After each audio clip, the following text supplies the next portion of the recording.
You know, there are a lot of small businesses out there right now that would love, absolutely love, to get their small business on TV.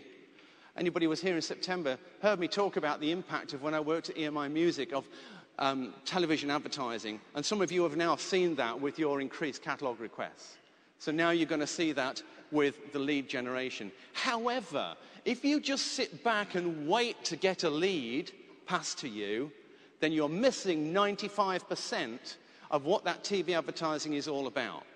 As a small business owner, which we all are, we have got our TV advertising paid for. That's incredible. But we have to maximise that £2 million spend that the bean counters at Findel have allowed Jamie to put into our opportunity, your opportunity, my opportunity. Now, one of the great things we've got going for us is this branded clothing. Don't underestimate this. Brand awareness is huge. When I was talking with Andy Buxton some years ago, and he'd come out of corporate retail, and he said, you know, mate, he said, branded awareness, brand awareness is really, really important. And they developed the Golden Bears, and that speaks for itself. Now, if people have seen the Kleeneze recruitment advert on television, and then they see you standing in front of them in the co-op buying your pint of milk, and on your back is emblazoned Kleeneze, there will be people who will tap you on the shoulder and say, I saw your company on TV, I'm really interested in making some extra money. Chris Mason Paul once said, many, many years ago, there will come a point in the Kleeneze opportunity when people come knocking on your door and saying, you do Kleeneze, don't you? I want to join. Ladies and gentlemen, it's time to be proud about our brand. It's time to promote it and get it out there. Don't miss any chance. It's too important. It's too important for you and for your future growth. Emails, Jamie talked about. I know that everybody is going to get access with a link to the TV advert, and it will have the Kleeneze contact details taken off. So you can send it out. You can email it to your list. You can put it on your signature on the bottom of your emails. Make sure that people are exposed to the advert. Let them know we're recruiting. On our answer phone, we've got a little thing at the end of it that says, thanks for calling Geoff and we're not here at the moment, da-di-da-di-da. We are recruiting right now. And a guy phoned me up the other day to sell me some health insurance.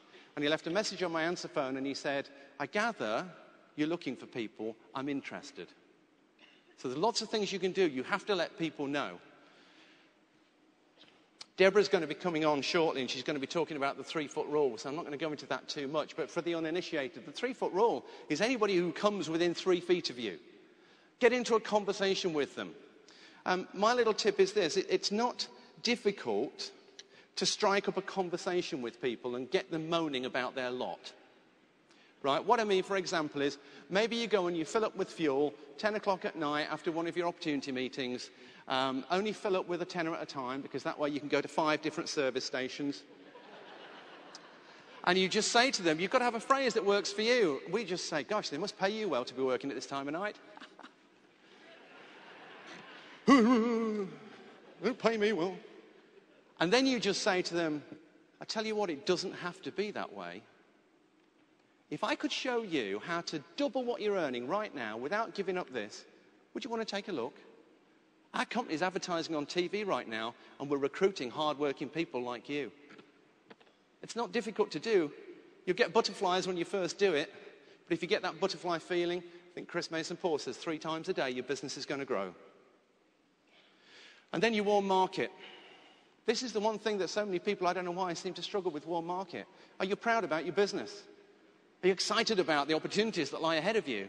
Then why wouldn't you want to share that with people you know and people you care about? You've got to talk to your warm market. You've got to let everybody know that you personally are recruiting. You're growing your business and you're excited about it. A couple of years back, behind stage here, when people were lining up for recognition, one of our distributors, Steve Mee, was in the queue waiting to walk on stage and get his recognition. And somebody walked across to him and said, Steve, what are you doing here? I didn't know you were in Kleeneze. And Steve said, yeah, somebody talked to me about it. He said, oh, I wish I'd have known you're interested. I'd have talked to you about it. Don't let that happen to you. That person assumed just because Steve had got a good job in the fire service, nice house, nice car, he wouldn't be interested. You cannot make that assumption. And here's another one, your customers. It's a variation of your warm market, but we've all got customers we're delivering to. Now, the best thing I can give you, I mean, everything I give you today is not original, as you've probably already heard. I listen to successful people, and I take what they tell me, and I listen, and I put it into action. You've heard Andy Buxton and Laura Kelly's story. Some time ago, Laura Kelly did a training at our local event, and she said, I found this great way to talk to my customers. She says, when I knock on the door and I hand over the goods, I say, hi, Mrs. Jones. It's Laura. I've got your Kleeneze order. How are you? And what does Mrs. Jones say back? I'm fine, Laura, thanks. How are you? They'll always throw the question back at you. And Laura says, do you know what? We are absolutely snowed under. We can't cope. You don't know anybody who might be interested in making some extra income in their spare time who could help us out, do you? And now you can throw in our company's advertising on TV. So your customers are a massive source. And I tell you what, if you use that phrase that Laura's got, it could absolutely turn your business around in 2010. So, in closing, I want to give you a little illustration. I've used it before, but to me, it just epitomizes everything of where we're at the start of this new decade. Every night, at JFK Airport in New York, British Airways have 2 scheduled flights which are going to fly over the Atlantic to land in the morning at London Heathrow. One goes at 20 to 8, one goes at 20 to 10. They are scheduled aircraft. That means it doesn't matter how many passengers are on the manifest, that aircraft is going to fly, whether it's got 30 people on board or 300 people on board. I believe that our Kleeneze opportunity at the start of this new decade, with everything you've heard and everything you've seen, is fueled and is ready to fly like never before. And my question to you, at the dawn of this new decade, is what about you? What about now? What about today?